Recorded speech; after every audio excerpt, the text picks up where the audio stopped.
We are a global marketing agency. You probably best know us for the work we do for Ford Motor Company around the world. But the 1,500 people of Team Detroit, whether in Detroit or Shanghai, Sao Paulo, London, you name it, we're all driven by and inspired by one word, and you've probably seen it throughout this facility today, and that word is change.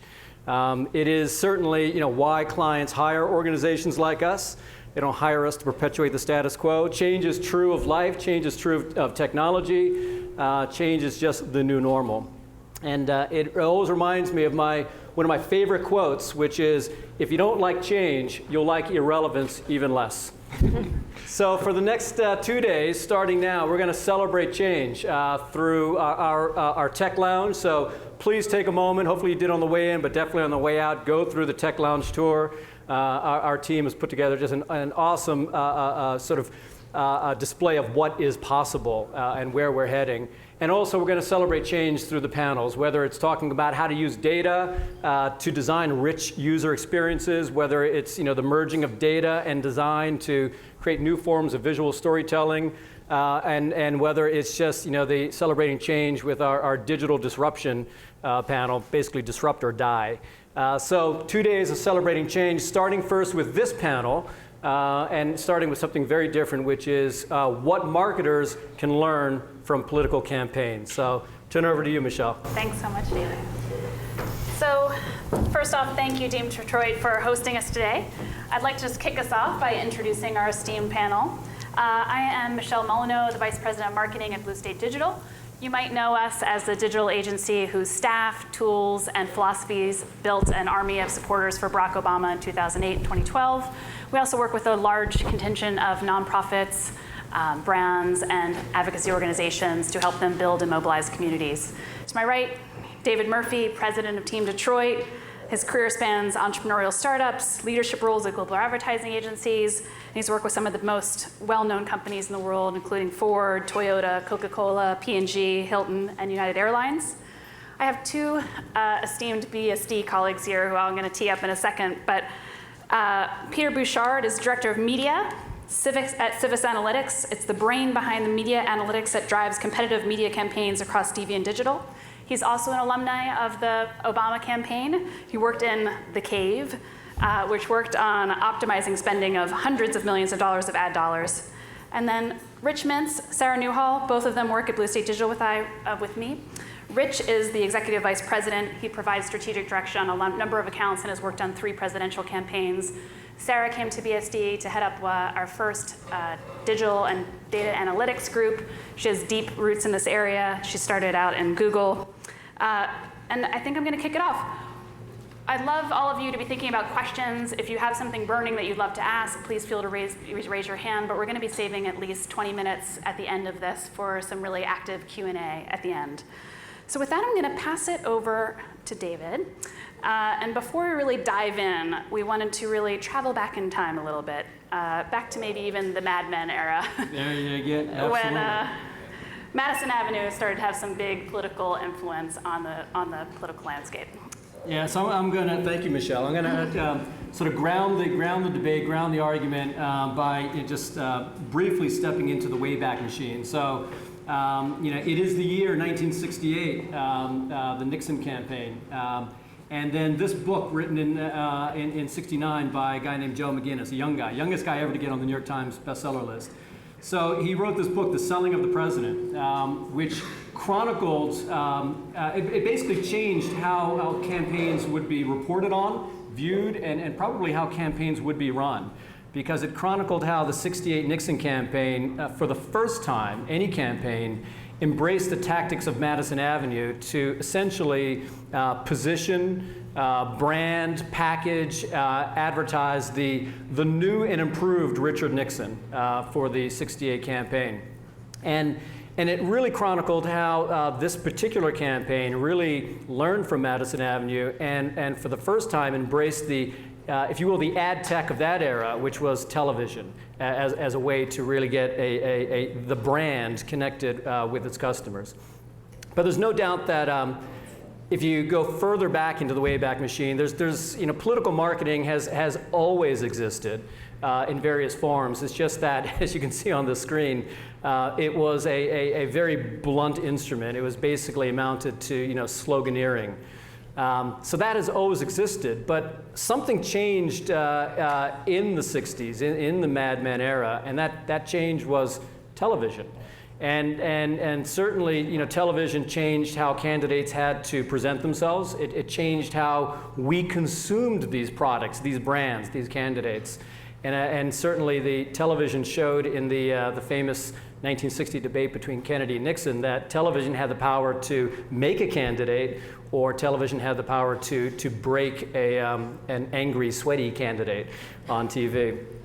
So certainly candidates and their campaign managers started learning about this new medium, and certainly the Johnson campaign in '64 was the first to really understand the power of sight, sound, and motion, the power of TV to tell more provocative stories, which had never been done before. So here's the famous Daisy spot from the '64 campaign.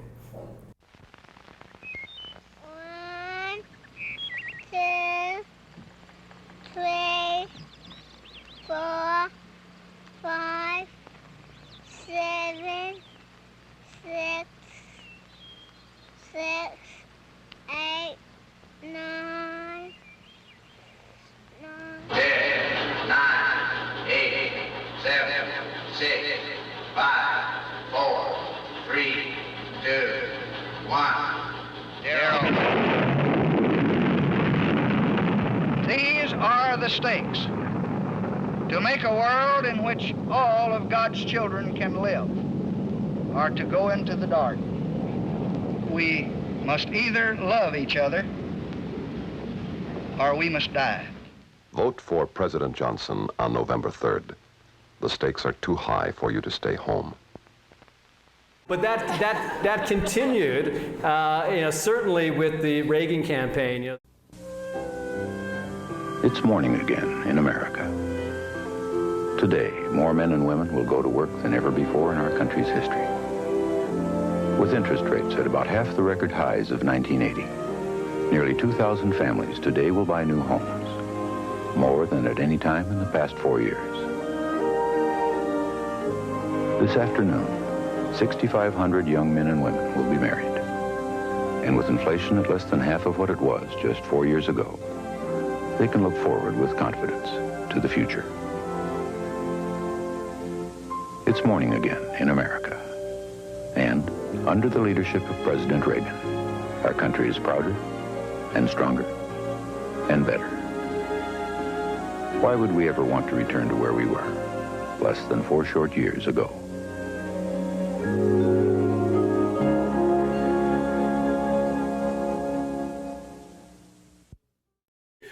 But now you have to ask the question whether or not the student is now the teacher. That how campaigns have embraced influence networks, how they've embraced social media, how they've embraced big data, how they've embraced speed and agility. That the modern campaigns have actually not only learned from Madison Avenue.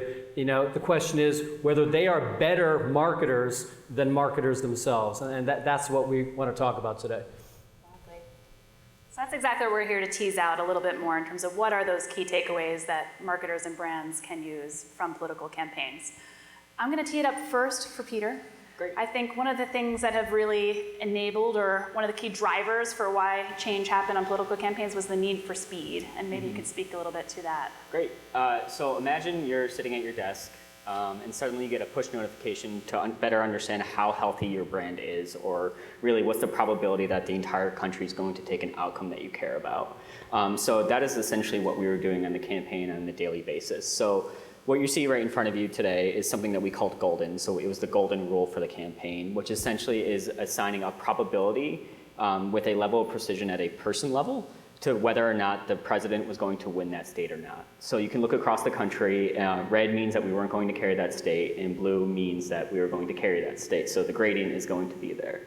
The way that we were actually able to use this as a sort of a campaign mix model, if you will, was we were actually able to look across the country and really relatively understand where should we be pushing resources and where we should be withdrawing resources, whether it's people that should be hitting the ground running, whether it was at a phone bank, or whether it was for measurement of advertising.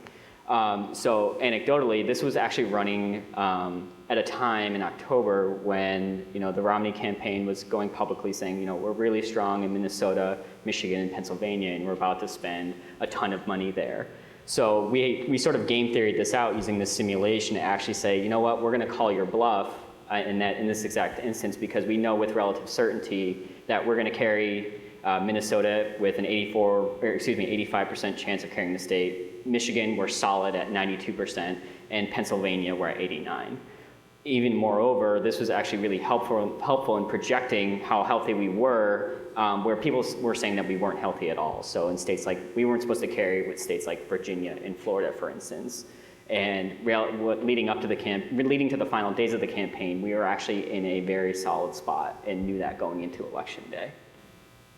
So I think one of the things that's interesting to be thinking about are how do you need to be thinking about your organizational design? How do you need to be thinking about your culture to be nimble, to be ready, to always be on? Yeah, it's interesting when you sit inside sort of marketing and sales organizations, as I've done for many years, you never see this type of precision in terms of almost like a sort of a wargaming, to really figure out, how do we get it down to a state level, community level, person level, and win each of those customers. And again, I think the campaigns are more precise in that way. And this was something that was completely transparent across the organization. So all the top level, whether or not you were head of outreach or media, this was delivered into your inbox on a daily basis after the simulation was all said and done. And there's a big piece in here as well that helps more precisely focus your return on investment. And I think in a lot of cases we think about that purely as a financial investment. But in this case, you also have to think about it from people, resources, time, money, all of those components, and really being able to focus in with that level of precision offers marketers a whole new set of tools that they haven't been able to tap into until recently. If you take one thing away from this, it's that the mission and vision that you probably already have in your organization need to be translated one level down into concrete pillars that people can measure their work against, so that they know whether they're pushing you in the direction you want to go. Thank you all. Next big theme, social advocacy. Campaigns are getting really sophisticated both in terms of the art and the science of digital engagement. Rich, can you speak a little bit about what we can learn from campaigns in regards to sort of peer-to-peer advocacy? Sure. As we saw at the beginning in the examples that David brought up, advertising works in mobilizing people to take action, in motivating behavior. But one of the things that's become very clear, especially over the past 5 years, is that person-to-person relationships, whether they're happening in the real world or happening through social media, are more powerful than advertising in driving action.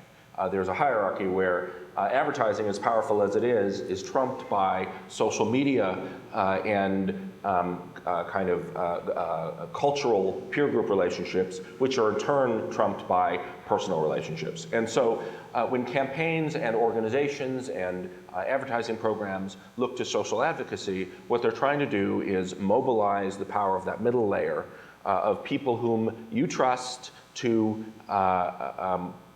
because they're putting their reputations on the line for something they believe in. You trust to give you advice about what you should do. And what's worth noticing about these examples is that these visuals are not just of organizations telling you, hey, I'm your friend and I believe you should do X. You can see that there are action buttons here in these notifications. There's empowerment here that enables the people that you are reaching in your social network to actually do something measurable that will support the cause that you all believe in. It's doing something measurable, not just online, but really integrating this idea of online and offline. Sure. I mean, if you look at phone banks as one of the examples, but not the only example, especially in organizations that are capable of being data-driven, you will find people being given the tools, not just in the form of, here's a script to use to call your friends and tell them to vote our way, or how to describe our product benefits to the people you care about to get them on our side.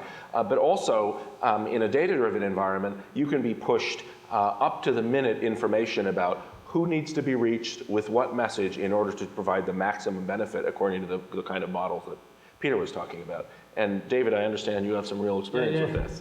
I mean, so in the certainly in the 12 campaign, worked the phone banks with my daughter, and what I witnessed there was again that an integration of how data would drive focus, because we were working the phone banks during the primaries, and then about halfway through you're given a whole new set of call lists, like right on the spot. Okay, you're no longer calling you're calling Virginia now, and like the whole organization would just shift its focus because new data, new insights came in, and again.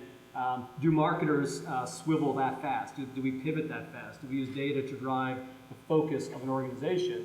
And many times, no. One final point about this is that we have a picture here of a physical phone bank with people sitting in a room, but good campaigns, good programs use online, offline integration so well that you can be sitting in your house, in your living room, on your computer, and you can get specific instructions that are actionable for you to reach out to the specific individuals that will matter most to the cause that you believe in.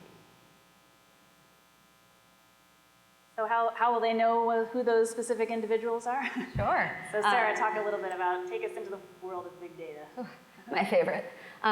So I want everyone in this room to do a bit of a mind shift first, because big data has taken on this whole component of sex appeal that I never actually thought it would when I first got into being an analyst. So it's a little bit fun for me to say that. But at the end of the day, big data can be a red herring. What you really want to focus on is having smart data. Smart data actually enables decision making. So what do I mean by smart data? I mean collecting data that actually ties back to your overarching organizational and marketing objectives.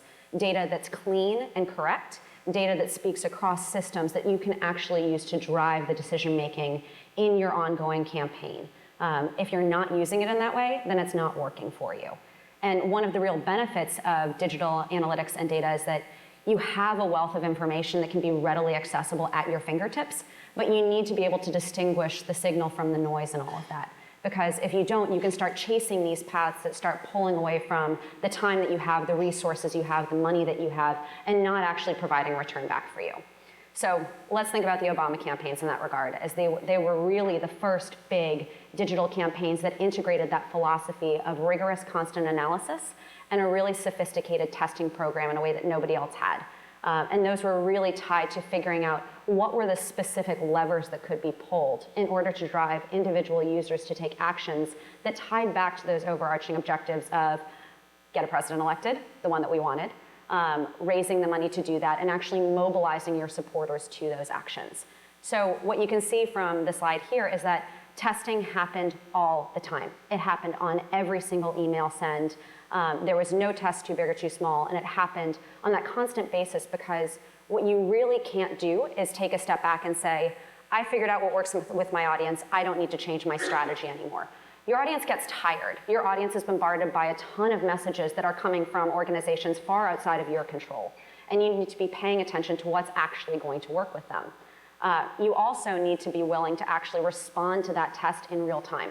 So if you take an email send and you section off a group where you say, this is our group that we're going to break out into testing groups, and this is the group that we're leaving for the one sole winning variation because we know that we'll get the highest results by sending it to a bigger group.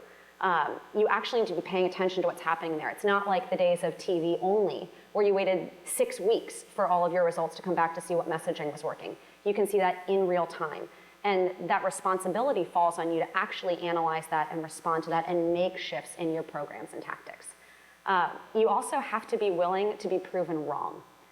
There can be no egos and no sacred cows in marketing and business. It comes down to results and really listening to your audience, not just in what they say they want to hear from you, but in actually what they do. Because again, you can see the actions that they're taking, and at the end of the day, that's what you want to tie it back to.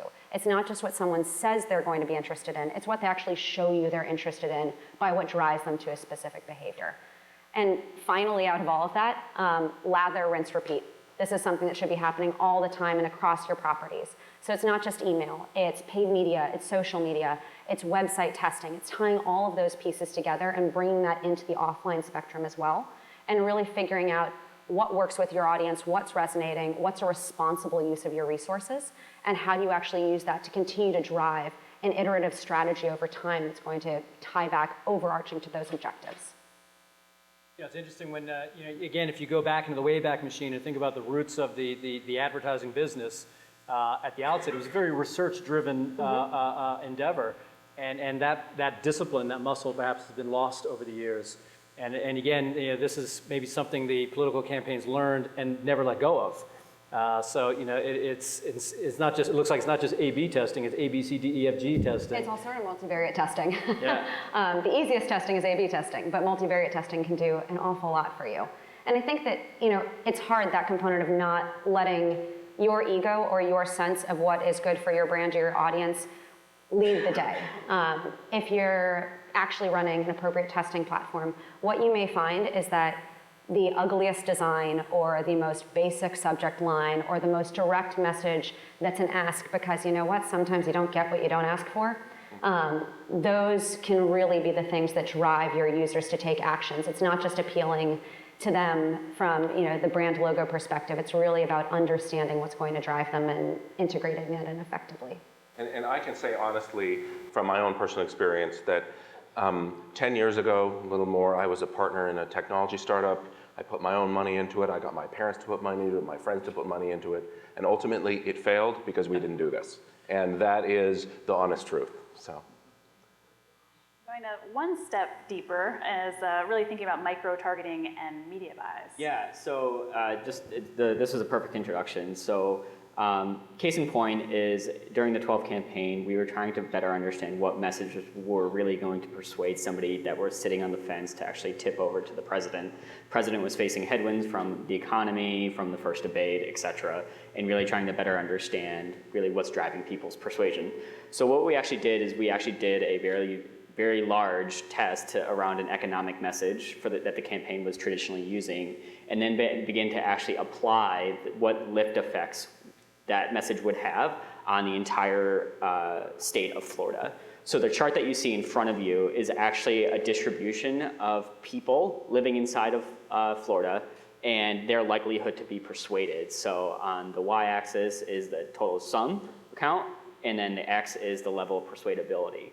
So then how this actually relates to the mass media is then we could say, regardless of who you are, whether you're somebody that's between a traditional demographic that's, a media target that's 25 to 54, or a woman that's 35 plus, we didn't care about that. We cared about your level of persuadability to the message that we were trying to go after. And so in this context, we would then say, we're gonna go target the top quarter of this distribution in Florida with digital television tactics that actually were driving and putting the message in front of the right people at the right time on the right channel.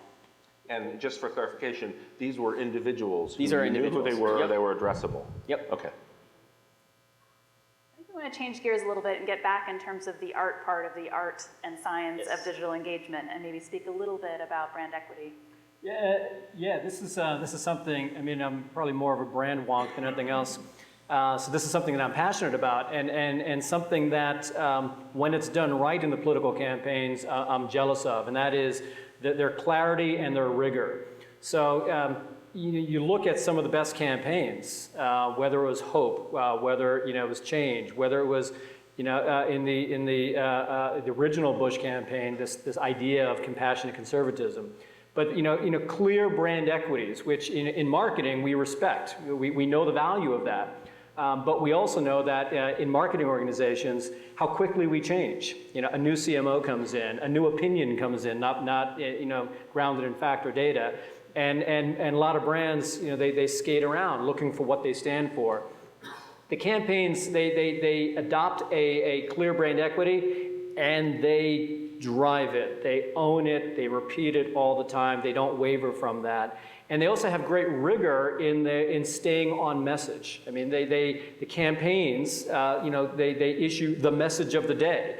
And if you are on the Sunday morning talk show, if you're being interviewed, if you are one of the phone volunteers, anybody is on message, and there's a penalty for going off message. And you contrast that with marketing organizations where probably true in many of your organizations, the PR and the marketing teams are disintegrated. Social sometimes comes up through marketing, sometimes it comes up through corporate communications. And even when it comes up through marketing, the brand marketing team, the social teams may be off on different tangents. And what marketing organizations lack is that rigor of having somebody in charge, right? Somebody who says, here's the message, and keeps everybody on message, and has an organizational structure that makes it hard to get off message, and also a price for getting off message. They do this particularly well, and perhaps in corporate marketing, corporate branding, by not doing that, we squander away a lot of money and a lot of effectiveness because we don't have that rigor. Very true, very true. Also to the creative, Rich, can you speak a little bit about authentic storytelling and the role that plays? Sure, and the first thing I'll say is that storytelling has become kind of buzzwordy in the environment of marketing and advertising, but that's because it's true. It's one of the fundamentals of how you get people to do things that maybe they didn't know they wanted to do until you've convinced them that they wanted to do them. That's a nice way of putting it. Yeah, exactly. I mean, and I don't mean that to sound cynical at all. Our goal as marketers is to enable the people who already have latent support for us to realize that they have the power to take action to advance a cause or a program or a brand that they already care about. So when Peter is talking about the various things that they did in terms of data to identify people and to give them tools to persuade, there's no trickery involved. It's about finding the people who are genuinely aligned and giving them something to hold on to and use to bring other people in line with them. When I look at these images, I'm reminded of a couple of things. One is in good campaigns, whether they're political or commercial or what, the people involved in the organization are willing to participate in creating good, timely, substantive opportunities for storytelling. Each of these, as you may remember, was triggered by a moment of opportunity, by something that actually happened in the world in the course of the campaign. The other thing that I want to say about this is that we used to be asked questions in the wake of the first Obama win, like, how did you convince all of these people to believe in your candidate to take action? Or by the more cynical people who asked, how did you trick all these people into doing this thing? And the reality is, none of this would have worked if we weren't selling something real that people wanted to buy. And if we weren't selling a product, to be sort of mechanistic about it, that was coherent and that represented a point of view and that was emotionally engaging and that was willing to be part of stories that had beginning and middle and end and peaks and valleys. Everybody wants to be part of something meaningful that they can ride along with. And no matter what you're selling, even if it's toilet paper or dessert topping, if you can figure out a way to do that, you're halfway to where you want to be. And I think that there's a point in that, Rich, also that's really making sure that the story that you are telling over time, or the narrative that you're building out, has value to your audience. It's not just about pushing out a message to them that you want them to hear. It's making sure that every touch point that they have with your organization, be it an election, a brand, a cause, that they have some value in that interaction that they can see as benefiting them, benefiting the cause, but also building that relationship that ultimately develops that loyalty, that sense of ownership, that passion that can drive those actions down the line. And just to tack on to that, it's just think of, I think we undervalue sometimes how people themselves as just general human beings. And like, this is just an exact case of like, it's authentic, it's letting people buy in if they want to, but just remember, like, at the end of the day, you're a marketer, but you're marketing just to people themselves, and they're gonna see through something that they just don't like, and they just won't advocate for you if they see a little bit of BS in the message that you put in front of them. Relevance, key, important. Shared value, really important. I think with that, we would love to democratize this conversation and open it up to all of you for your questions. For another thing that we'd like to ask, if you have a burning question, please do ask it. But we also thought it would be interesting to ask a question of all of you. After kind of listening to this panel and thinking about some of these key takeaways, what's something that you might do differently now knowing some of these principles? If you started to think about your product as a campaign, what might you do differently? And we'd love to open that up either to respond to that question or for general Q&A. Anyone out there? We can't really see you. It's hard for us to see. I know we have some folks with some mics. Oh, we'll start over here to the left. Thank you. Hi there, thanks. This has been really fascinating. I had a question, actually. It has to do with a contrast between political and non-political campaigns, and having to do with the time scale. Both kinds of campaigns need to develop messaging, and in politics particularly framing of issues. Those are done carefully over long periods of time. But in the political setting, there is a reactive element, right, where 3 seconds during a debate might turn into something that really needs to be reacted to. And I'm curious, this seems to me to be a contrast between the two settings. There's sort of the very short time frame reactive element that tends to happen in the political space, and I'm not sure that it happens. I'm curious if you see there being any interesting lessons or transfers having to do with the shorter timescales. Sure. Can I take this one? In terms of the political environment, you're right in saying that there are those sort of trigger moments where something happens as a result. The other thing about political campaigns, which I think is kind of similar, is that they have an endpoint. Like, when you won, and it's over, and there's some finite period of time where you have to worry about it. In contrast to that, not only do you have products where if you're selling diapers, you got to sell diapers forever, and there's no end game. But I work a lot in fundraising programs for institutional nonprofits like hospitals and museums and universities. And in that kind of situation, like, you have people saying, well, what does it matter if I give $50? Like, this thing's going to go on forever whether I do it or not, especially in the case of museums. Like, no one really worries that the Metropolitan Museum of Art will close if they don't give $50, no matter what we put in the email. So it's really challenging in those sort of open-ended kinds of situations. I think that where these types of campaigns have commonalities is that in the case of these commercial campaigns, nonprofit campaigns, programs that don't have a magical moment of win at the end, you can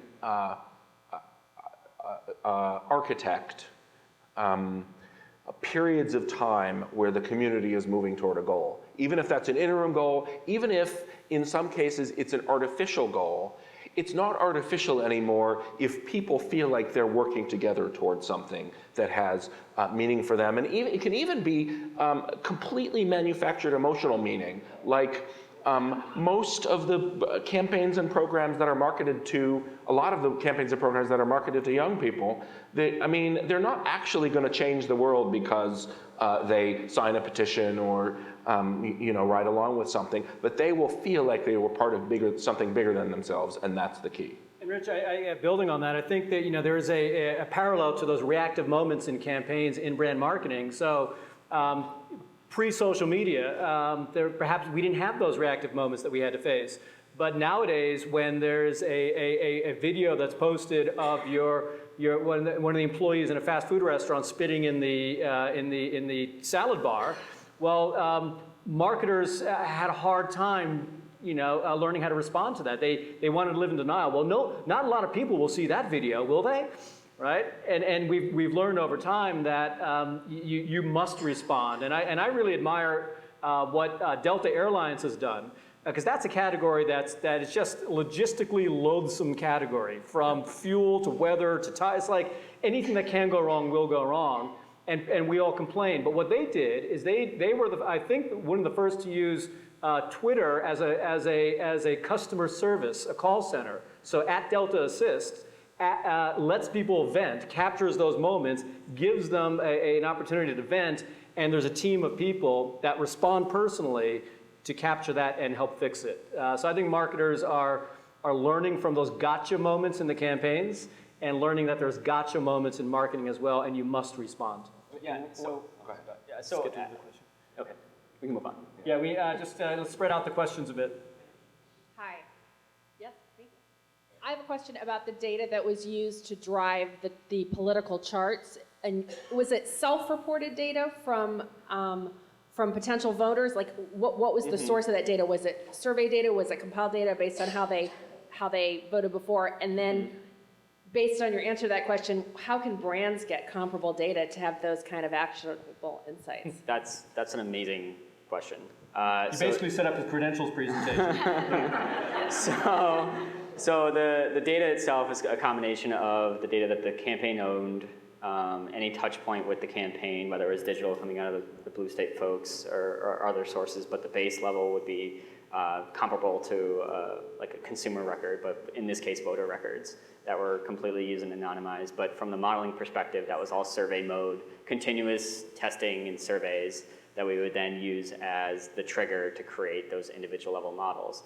In the case of in the marketing, in the case of your second question, this actually is perfect from the previous question, is that the way that you would get hands on that is basically to democratize your data across your organization and be willing to bring that all into one central location that can then be sort of synced and tied together, that your analysts, your marketers, basically anybody within the organization can base their level of decisions on, and begin like all aligning on the same page. So the data's out there, it's just the hardest part is bringing it all together into one centralized place for analysis. And also figuring out what are the channels that you have by which to collect some of that information, because there's a lot that you can collect about just general trends of your audiences with your standard web analytics tracking and testing, but there are a number of various CRM solutions and those systems where even with a brand, you can actually gain information about your consumers that they will voluntarily give to you. If you survey them, if you ask them to sign up for a newsletter, if you ask them to tell you more about their interests, and all of that can actually happen in that back and forth.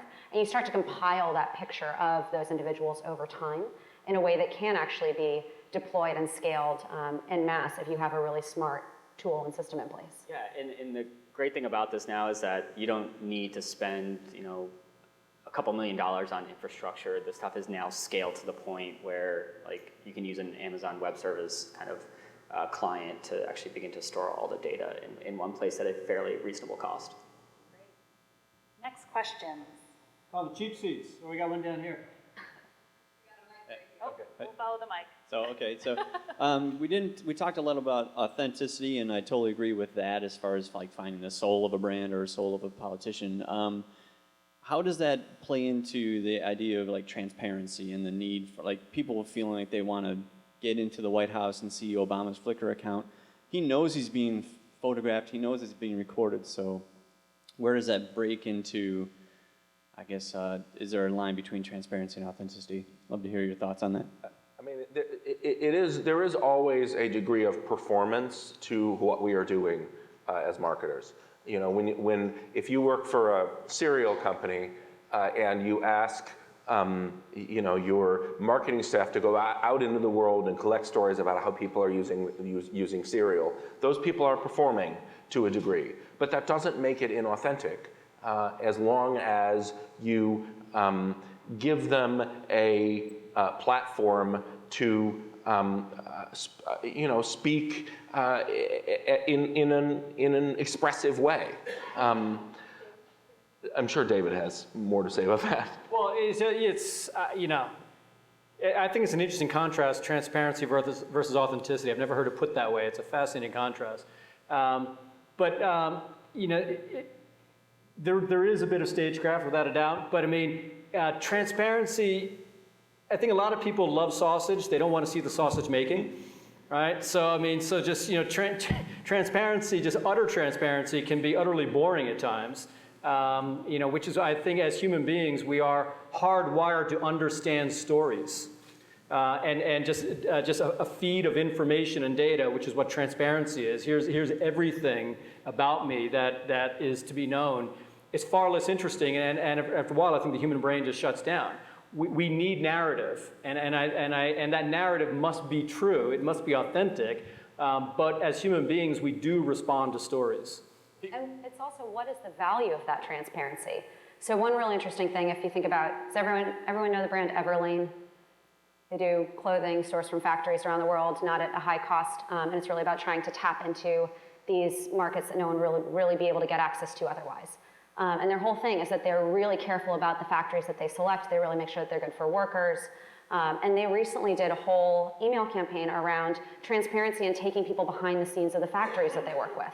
But that's really on brand for them. Their whole shtick is that they have this component of, you know exactly how much this cost to make, you know where it was made, you can read about the factory. So there is that component of what is the value of the transparency to that story you're trying to tell and to the ultimate image of your organization and your mission, and where is that balance appropriate?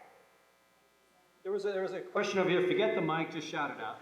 I wanted to follow up on your kind of like brand rigor. So what I'm noticing with my clients, big organizations, is that it's something harder and harder. There are a lot of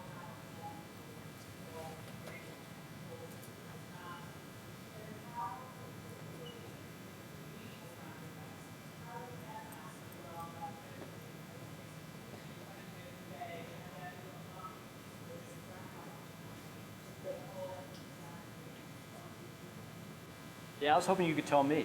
I was like, no, years ago when I started at Ogilvy, I heard this quote, and when I was 22, I had no clue what it meant. So it took a couple of years of wisdom to understand it. And this gentleman said, "Give me the freedom of a tightly defined strategy." And I think, and at the time, I'm like, what do you mean by that? But in an organization and in a marketing reality where we want to be free to have a full range of content, persistent content, it helps if it's all coming from the same strategy, if it's all coming from the same point of view. I think brands, like people, we admire the people in our life who have a point of view. We know what they stand for. A lot of organizations, a lot of companies don't know their point of view. They don't know what they stand for. So I think it gets much easier to have the social teams, the sales teams, everybody doing what they need to do. It can't be such a rigid command and control structure that it slows things down. But if everybody knows what the message of the day is, if everybody knows the point of view, people can pivot off that. They can do their 20 posts about that point of view. All right, the salespeople can come up with their sales messages for customers that go back to that point of view. So I think the place to start, if you can't solve it organizationally, I would start with just being very rigorous about getting everybody to agree, what's the point of view? What's the tightly defined strategy? And to go back to something you said a minute ago about Delta Airlines, which is a company that I interact with a lot and I watch, it's very clear to me that what they're a distributed logistics company with operations all around the world, but what they stand for is a tight ballet of individual contributions, each person operating at excellence within their domain. And when you look at their marketing materials and when you listen to the way the president talks about the company, that's what they stand for. And as a result, when they lose my luggage, as happened on my way here yesterday, I'm not mad because I know that it was nothing personal. Something happened, they rectified the situation, I got my underwear back eventually, and this was in my last luggage. Same shirt 2 days No. This one's fresh.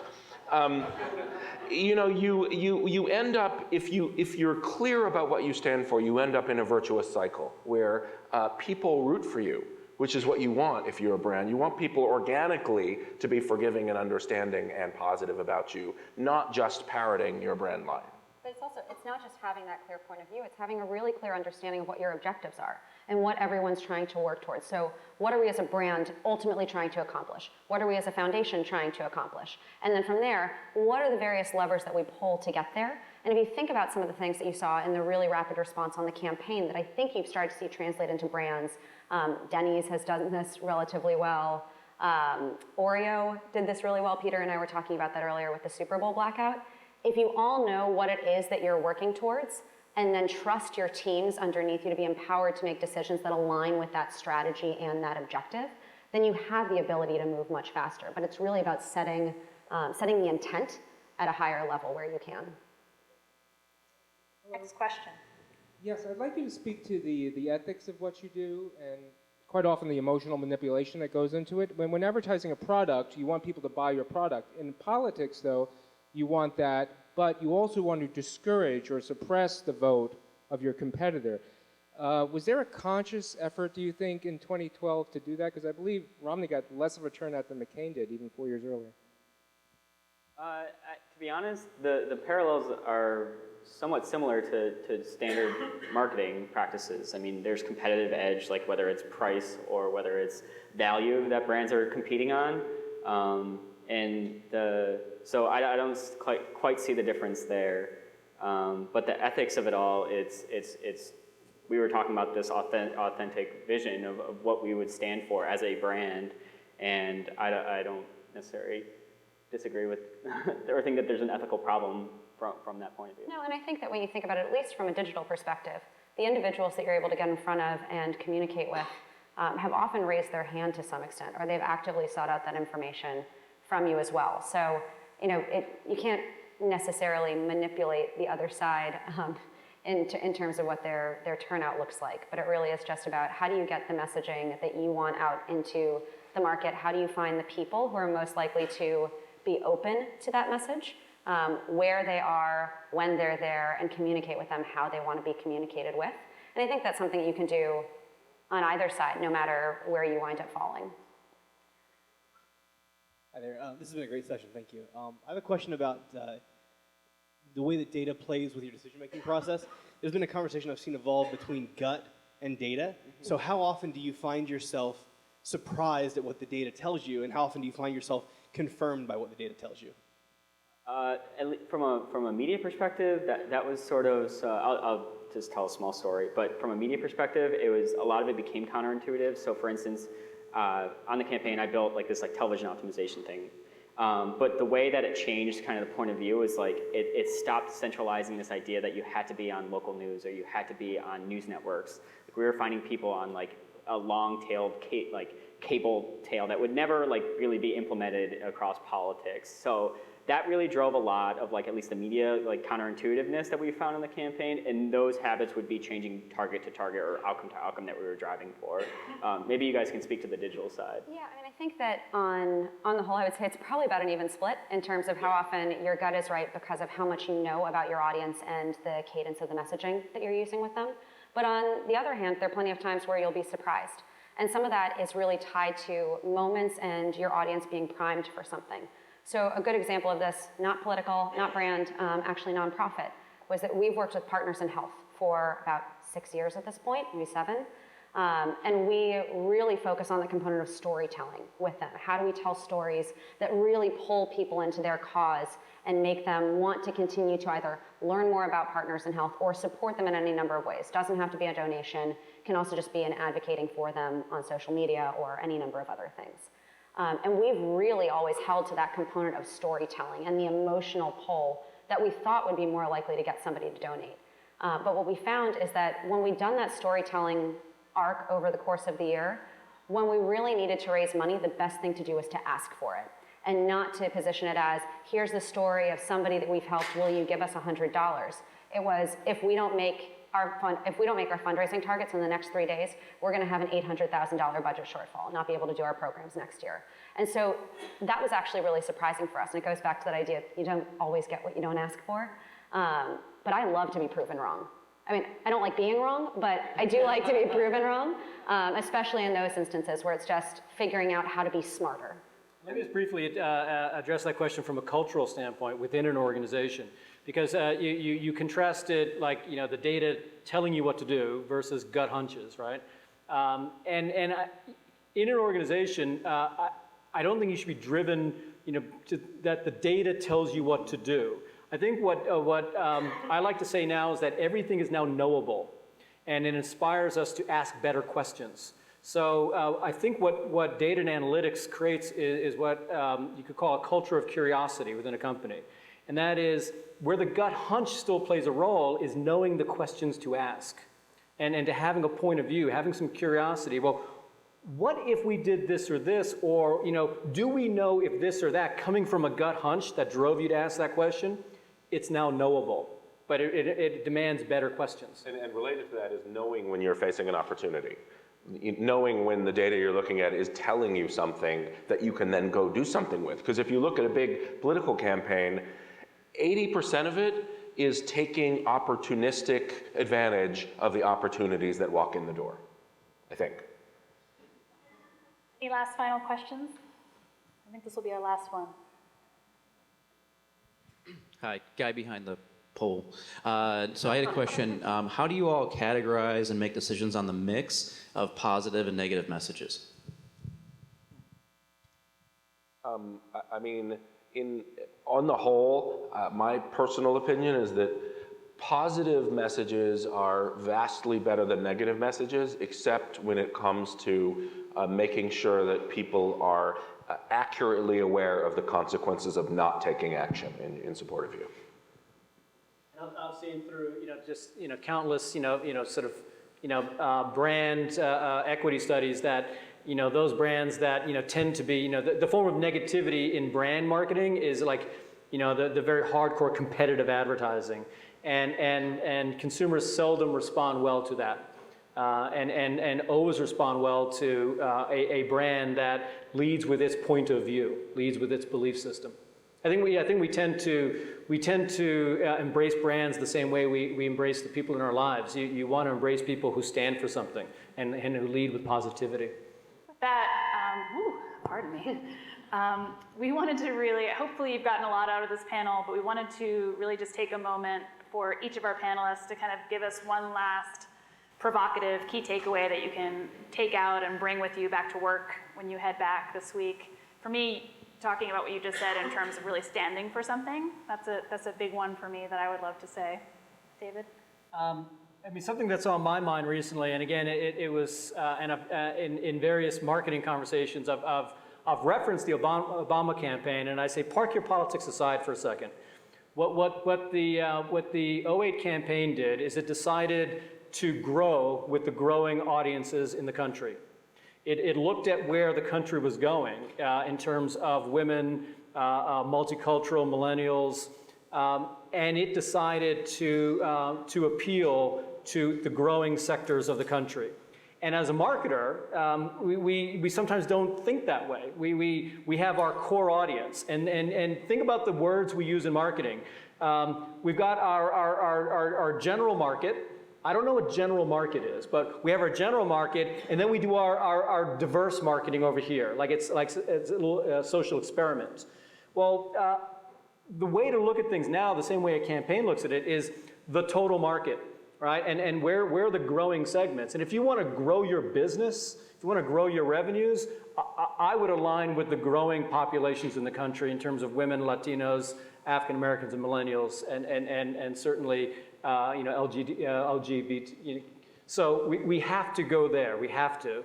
And getting companies to make that pivot is hard at times. But again, I bring it down to dollars and cents with marketers because they are capitalists. If you want to grow, connect with the growing audiences in the country.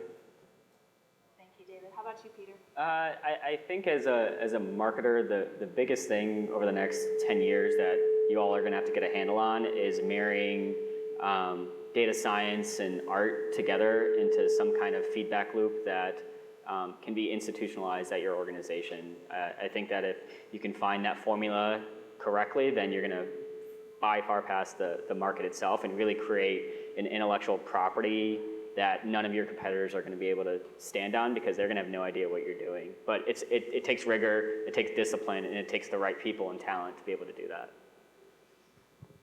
My closing point is a very simple one, and that is that the people who are already inclined to like you want to share in and be part of your success. They are not looking to pull you down.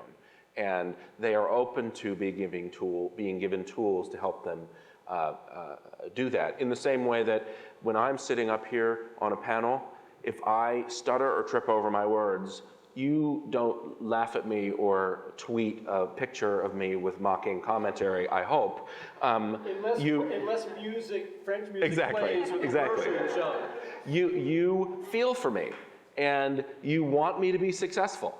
And I think we forget how positively disposed our constituents are out in the world, and how much all they're waiting for is a sign from us that there's something they can do to help. So I'm going to go back to one of the first things I said, which is not big data, smart data, and really being prepared to use that information to be proven wrong. Let yourself try something and let yourself be wrong, because what you're going to gain in knowledge from that about your audience, your message, your brand is going to be invaluable. So take that, go forth and conquer. And as Rich said, relationships matter. Audiences, art and science, advocacy. Thank you all for coming today. It's been a great discussion. Have a great week.